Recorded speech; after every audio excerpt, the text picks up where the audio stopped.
Welcome to a new deep dive. Today, our mission is exploring how the unnoticed background noise of our lives can basically be transformed into the main event. Yeah, taking the mundane and, forcing it right to the front. Right, exactly. So we are pulling from a recent LinkedIn post and the official liner notes for this AI-generated experimental music project. It's called Half-Life Bureau Muzak for Empty Elevators. Which is such a great title. It really is.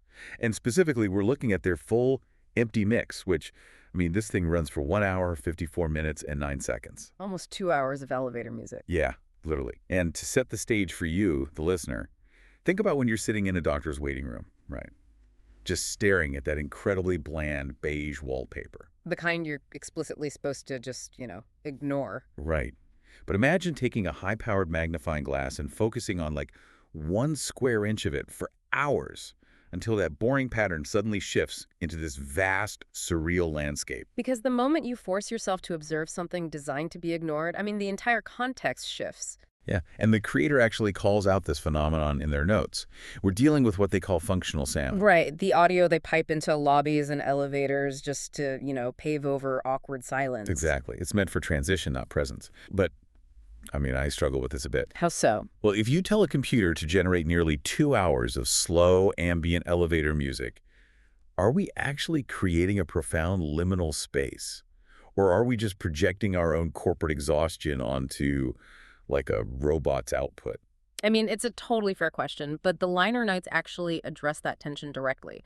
They say it's an exercise in listening fully to reveal what they call the emotional residue of functional sound. Wait, emotional residue? Yeah, it's less about the AI having inherent feelings, obviously, and more about how starving our brains of typical musical progression forces us to find patterns. Oh, I see. Right? Or even finding emotions in the emptiness. As the creator's notes phrase it, it's not background music, it's the background brought forward. So it's definitely not just a massive parody of corporate culture, then. Exactly. It's not a joke at all. And that brings up the actual construction of this track, because the prompt they fed the AI was so specific. Yeah, they banned strong melodies or drums entirely. Right. They asked for a 40 to 60 BPM feel, a maximum of 2 to 3 chords, a soft Rhodes electric piano, and just really sparse jazz guitar. And the tech stack they used is fascinating, too. Yeah, ChatGPT to refine the concept, Google Flow Music for the generation, and then Audacity 4 on an Ubuntu Linux system to actually arrange and manipulate the audio. Wait, why that specific open source setup? Why does Ubuntu or Audacity matter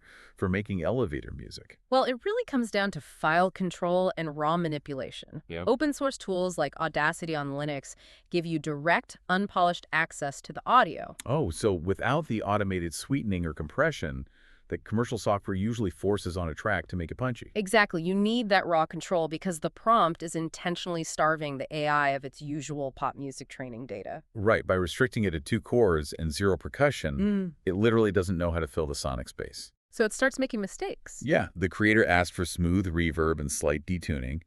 And because the AI lacks a driving beat to anchor it, it begins to hallucinate these weird audio artifacts. Like a tape warble. Yes, exactly.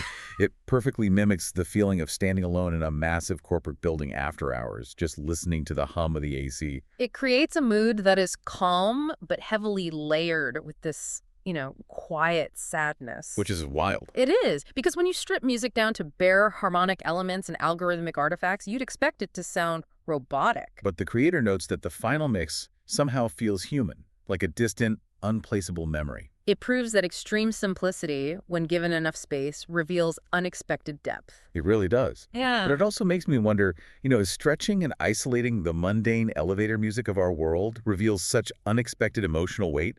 What other purely functional, ignored routines in your daily life are holding unseen depth, just waiting for you to actually pay attention?